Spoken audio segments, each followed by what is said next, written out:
नमस्कार प्रिय विद्यार्थियों, स्वागत है आप सबका कीर्तिमान एकेडमी पर। मैं पूजा मैम आप लोगों के लिए यूपीपी यूपीएसआई की वर्दी सीरीज के अंतर्गत सामान्य हिंदी में टॉपिक वाइज प्रैक्टिस सेट शुरू की हूँ, जिसमें आज का टॉपिक है आपको विशेषण। विशेषण टॉपिक के साथ शुरू कर रही हूँ। चलिए, ये रहा। पहले विशेषण की परिभाषा को देख लेते हैं। संज्ञा या सर्वनाम शब्दों की विशेषता बताने वाले शब्दों को हम क्या कहते हैं? विशेषण कहते हैं। संज्ञा या सर्वनाम शब्दों की विशेषता बताने वाले शब्दों को हम विशेषण कहते हैं। और वही विशेष, जैसे विशेषण द्वारा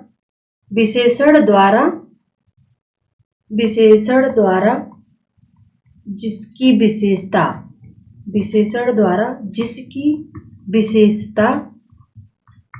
विशेषता बताई जाए वह विशेष्य कहलाता है। क्या कहलाता है? वह विशेष्य कहलाता है। बताई जाए वह विशेष्य कहलाता है। विशेष्य कहलाता है। तो आइए देखते हैं विशेष्य कहलाता है। आइए थोड़ा जान लेते हैं विशेषण की भेद कितने होते हैं, यानी विशेषण कितने प्रकार का होता है। तो होता है 4 प्रकार का। गुणवाचक विशेषण, परिणामवाचक विशेषण, संख्यावाचक विशेषण और संकेतवाचक विशेषण। ये हो गए 4। लेकिन सार्वनामिक विशेषण, जैसे सार्वनामिक विशेषण जैसे हो गया, इसके अंतर्गत संकेतवाचक विशेषण जो गुणवाचक, संकेतवाचक गुणवाचक विशेषण के अंतर्गत होता है। जैसे गुण दशा होता है, किसी का रूप रंग होता है, इसको बताया जाता है। संख्या के अंतर्गत संख्या होती है। इसी तरह प्रविशेषण होता है। थोड़ा सा आप जान लीजिए प्रविशेषण किसे कहते हैं, इससे भी प्रश्न बनते हैं। तो प्रविशेषण होता है जो शब्द किसी विशेषण की विशेषता बताए उसे हम प्रविशेषण कहते हैं। जैसे एज अ सपोर्ट मान लीजिए श्याम तो बहुत लंबा है, इसमें कौन सा विशेषण है, कौन प्रविशेषण है? तो इसमें जैसे श्याम तो बहुत लंबा है, तो बहुत शब्द जो है विशेषण है, लेकिन लंबा शब्द जो है प्रविशेषण आएगा। तो ये हो गया प्रविशेषण। इसी से आपके प्रश्न बनते हैं। तो चलिए, और उसमें एक पूछता है विधेय विशेषण किसे कहते हैं। विधेय से भी प्रश्न पूछे गए हैं। तो विधेय विशेषण वो होता है जो विशेषण विशेष के पूर्व यानी विशेष के पहले जो शब्द आए वह विधेय विशेषण कहलाता है। जैसे चंचल शिशु, तेज विद्यार्थी, जो चंचल शब्द है वो विधेय होगा और शिशु जो है विशेषण होगा। इससे ये पता चलेगा कि हाँ विधेय विशेषण ये होता है। तो चलिए आगे हम शुरू करते हैं आपका मॉक टेस्ट PYQ। चलिए शुरू करते हैं। ये रहा पहला प्रश्न आपके सामने। वह बहुत धार्मिक व्यक्ति है, वाक्य में रेखांकित पद क्या है? संज्ञा है, सर्वनाम है, क्रिया है या फिर विशेषण है? तो वह बहुत धार्मिक है। धार्मिक शब्द पूछा गया। धार्मिक जो है वह किस प्रकार का शब्द है? संज्ञा, सर्वनाम, क्रिया, विशेषण। तो यह है धार्मिक शब्द जो है आपका विशेषण शब्द है, यानी विकल्प डी आंसर इसके हिसाब से सही है। धार्मिक शब्द विशेषण है। आइए देखते हैं अगले प्रश्न को। अगला प्रश्न आपके सामने है। निम्नलिखित प्रश्न में 4 विकल्पों में से उस विकल्प का चयन करें जो दिए गए वाक्य में विशेषण शब्द की विशेषता प्रकट करता है। तो वाक्य है आपके सामने, इस पर्वतमाला में बहुत ऊंचे ऊंचे पहाड़ हैं। इस पर्वतमाला में बहुत ऊंचे ऊंचे पहाड़ हैं। इसमें आपको बताना है कि कौन विशेषता प्रकट, विशेषण शब्द की विशेषता कौन सा इसमें शब्द प्रकट कर रहा है इस वाक्य में। इस, बहुत, ऊंचे ऊंचे या फिर पहाड़। तो जो विशेषण शब्द की विशेषता प्रकट कर रहा है वह बहुत शब्द कर रहा है, यानी विकल्प बी आंसर इसका सही होगा। आइए देखते हैं अगले प्रश्न को। ये रहा आपके सामने। आटे में थोड़ा नमक डालें, वाक्य में प्रयुक्त व्याकरण पहचानें। इसमें कौन सा व्याकरण का प्रयोग हुआ है? मानी विशेषण का संकेतवाचक, पूर्ण संख्यावाचक, प्रत्येक बोधवाचक या फिर अनिश्चित परिमाणवाचक। इस शब्द में आटे में थोड़ा नमक डालें इस वाक्य में प्रयुक्त हुआ है अनिश्चित परिमाणवाचक सर्वनाम विशेषण यानी विकल्प डी आंसर इसका सही होगा।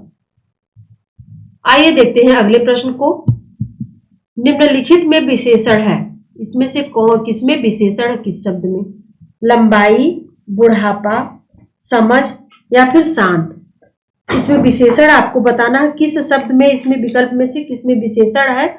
तो आपका शांत शब्द जो है विशेषण है, यानी विकल्प डी आंसर इसका सही होगा। शांत शब्द में विशेषण शब्द है। आइए देखते हैं अगला प्रश्न। निम्नलिखित शब्दों में से विशेषण को पहचानिए। ऐतिहासिक, उपासना, आश्वासन या फिर अपेक्षा। इन शब्दों में से किसमें विशेषण है वो आपको पहचानना है।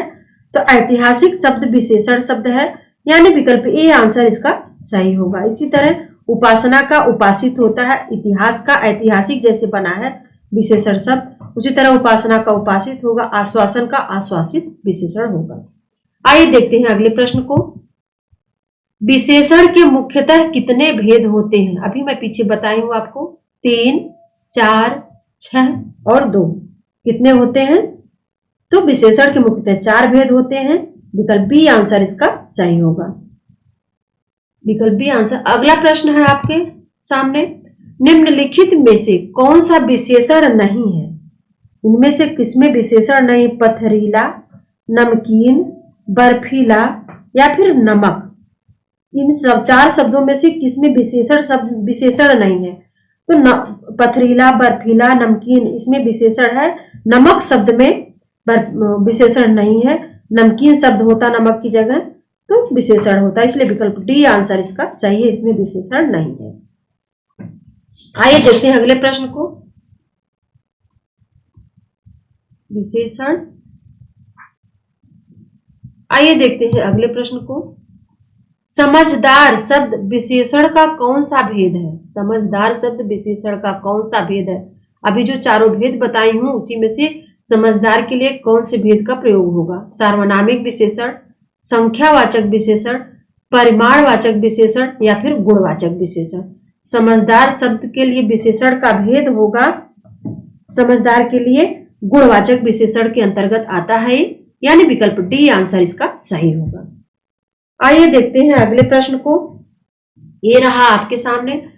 चर्चा शब्द से बना विशेषण कौन सा शब्द होगा इनमें से? चर्चाएं, चार्चा, चर्चित या फिर चर्या। तो चर्चा शब्द से बना विशेषण कौन सा है? चर्चित, यानी विकल्प सी आंसर इसका सही होगा। चर्चित, चर्चा शब्द से चर्चित शब्द विशेषण बनता है इसका। आइए देखते हैं अगले प्रश्न को। चौथा व्यक्ति ज्यादा होशियार है।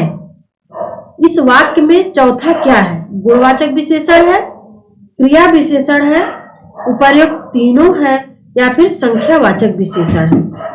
तो चौथा व्यक्ति ज्यादा होशियार है, संख्यावाचक विशेषण के अंतर्गत आता है, इसलिए विकल्प डी आंसर इसका सही होगा। आइए देखते हैं अगले प्रश्न को। थोड़ा सा दूध गर्म कर दो।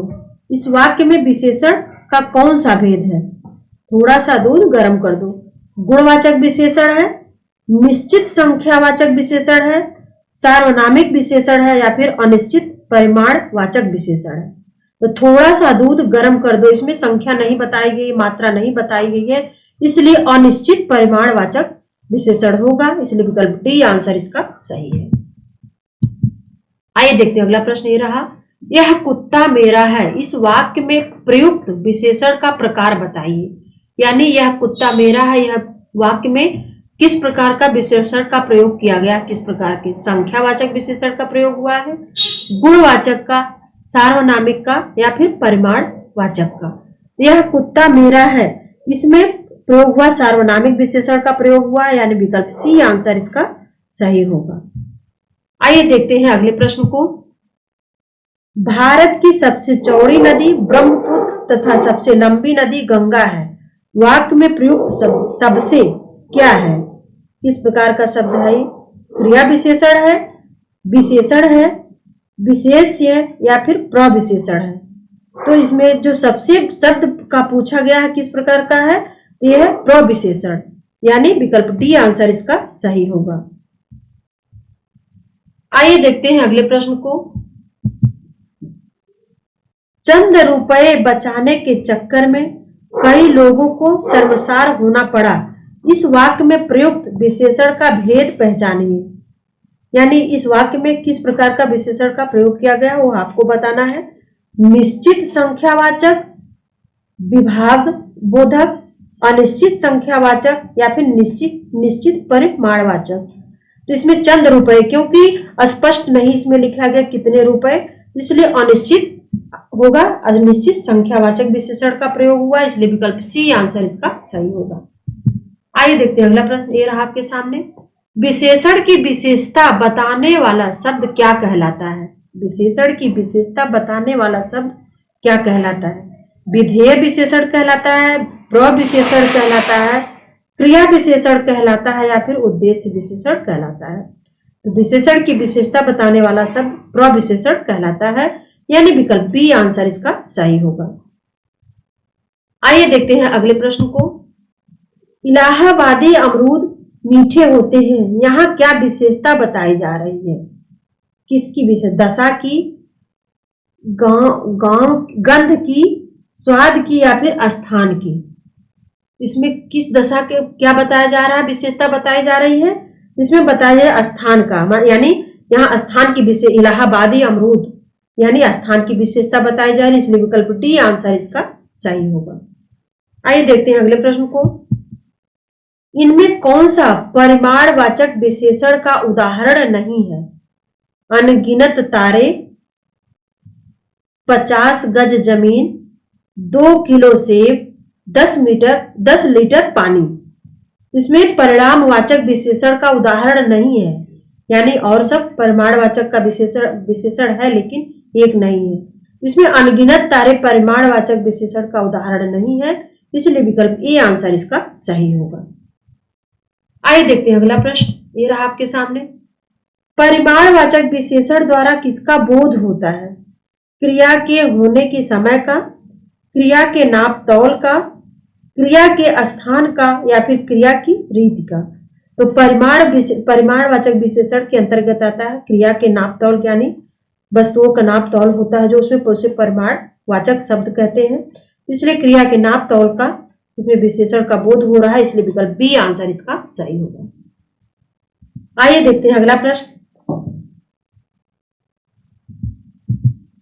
सालों बाद उसका प्रवासी पति लौटा, सालों बाद उसका प्रवासी पति लौटा, इस वाक्य में कौन सा शब्द विशेषण है? सालों, लौटा, प्रवासी या फिर पति? सालों बाद उसका प्रवासी पति लौटा वाक्य में प्रवासी शब्द जो है विशेषण शब्द है, यानी विकल्प बी सी आंसर इसका सही होगा।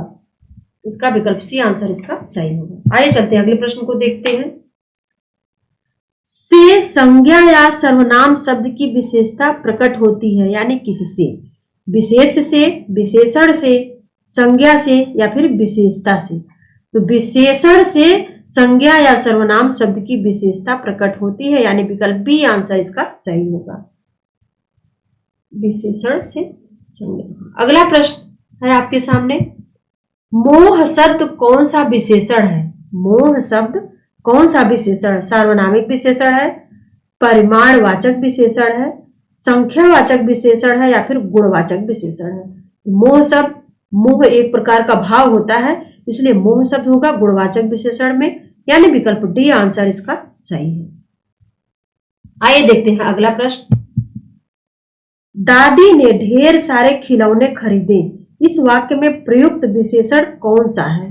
दादी ने ढेर सारे खिलौने खरीदे, इस वाक्य में किस विशेषण का प्रयोग किया गया? अनिश्चित परिमाणवाचक विशेषण का प्रयोग हुआ है, अनिश्चित संख्यावाचक विशेषण का प्रयोग हुआ है, गुणवाचक विशेषण का प्रयोग हुआ है या फिर निश्चित परिमाणवाचक विशेषण का प्रयोग हुआ है?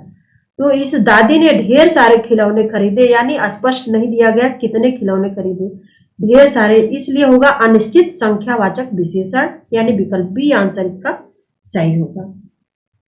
आइए देखते हैं अगले प्रश्न को। विशेषणों में तुलना के आधार पर कितनी अवस्थाएं होती हैं? विशेषणों में तुलना के आधार पर होती हैं 3 अवस्थाएं, वो कौन कौन सी हैं? विकल्प डी आंसर इसका सही होगा। अवस्थाएं कौन कौन सी है ये भी देख लेते हैं। मूल अवस्था, मूला अवस्था जिसको कहते हैं, उत्तरावस्था, मूलावस्था, मूलावस्था, उत्तरावस्था, 3 अवस्थाएं होती हैं, उत्तरावस्था और उत्तमा अवस्था। कौन कौन? उत्तमा अवस्थाएं, उत्तमा अवस्था, ये 3 इसकी अवस्थाएं होती हैं। आइए देखते हैं अगले प्रश्न को। कितने प्रश्न हैं इस वाक्य में विशेषण भेद है किसका? परिमाणवाचक विशेषण है, संख्यावाचक विशेषण है, सार्वनामिक विशेषण है या फिर गुणवाचक विशेषण है? तो कितने प्रश्न हैं, यह संख्या से रिलेटेड है, इसलिए संख्यावाचक विशेषण होगा, यानी विकल्प बी आंसर इसका सही है। आइए देखते हैं अगले प्रश्न को। नीचे दिए गए शब्दों में से कौन सा गुणवाचक का उदाहरण नहीं है? यानी इनमें से कौन सा गुणवाचक का उदाहरण नहीं है? ऐतिहासिक, प्रभावशाली, पाश्चात्य या फिर बहुत लंबी रस्सी। इसमें गुणवाचक का विशेषण नहीं है, बहुत लंबी रस्सी, यानी विकल्प डी आंसर इसका सही है। आइए देखते हैं अगले प्रश्न को। यह कहानी रोचक है, यह विशेषण का कौन सा भेद है?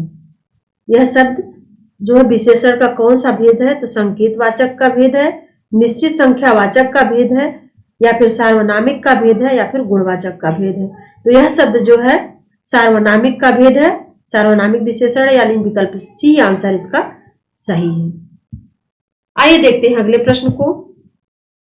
निम्न वाक्यों में से विशेषण संबंधी वाक्य चुनिए। रमा अच्छा गाती है, आज वर्षा अधिक हुई, सुनैना अच्छा चित्र बनाती है या फिर धीरे धीरे बोलो। इस वाक्यों में से कौन से विशेषण से संबंधित सही विशेषण का प्रयोग हुआ है? तो सुनैना अच्छा चित्र बनाती है, यानी विकल्प सी आंसर इसके लिए सही होगा। आइए देखते हैं अगले प्रश्न को। न्यूनतम विशेषण की कौन सी अवस्था है? मूला अवस्था है, प्रथमा अवस्था है, उत्तरा अवस्था है या फिर उत्तमा अवस्था है? तो न्यूनतम शब्द जो है विशेषण का उत्तमा अवस्था है, यानी विकल्प डी आंसर इसका सही होगा। इसमें थोड़ा सा देख लेते हैं मूला अवस्था इसका, उत्तरा अवस्था और उत्तमा अवस्था कैसे पहचानते हैं। तो जैसे लघु मूला अवस्था होगा, उसका उत्तरा अवस्था क्या होगा? लघुतर होगा और उत्तमा अवस्था उसका लघुत्तम होगा।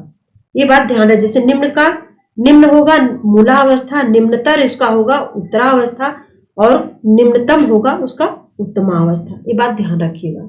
आइए चलते हैं अगला प्रश्न देखते हैं। योग्य व्यक्ति ही पहचाना जाता है, वाक्य में योग्य शब्द क्या है? परिमाणवाचक विशेषण है, संख्यावाचक विशेषण है, सार्वनामिक विशेषण है या फिर गुणवाचक विशेषण है? इसमें योग्य शब्द जो है गुणवाचक विशेषण के अंतर्गत आएगा, इसलिए विकल्प डी आंसर इसका सही होगा। आइए देखते हैं अगला प्रश्न। मोहिनी तेज दौड़ती है, इस वाक्य में तेज क्या है? स्थानवाचक क्रिया विशेषण है, रीतिवाचक क्रिया विशेषण है, परिमाणवाचक क्रिया विशेषण है या फिर कालवाचक क्रिया विशेषण है? यह रीतिवाचक क्रिया विशेषण होगा, यानी विकल्प बी आंसर इसका सही है। आज की क्लास यहीं तक, फिर मिलते हैं अगली क्लास में, तब तक के लिए नमस्कार।